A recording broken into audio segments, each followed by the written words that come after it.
everybody? Well, here with Freddy, who's been working real hard on the kids ministry.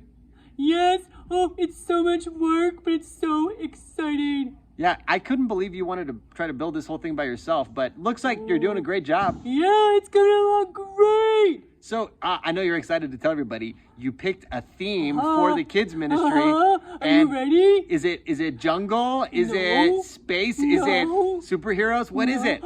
It's a forest campground. Oh, that makes sense because you're from the forest.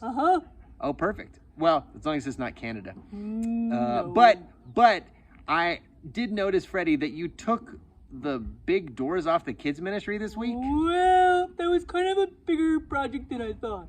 Well, we're definitely going to need you to get those doors back up by next week, okay? Well, maybe I can go find some help.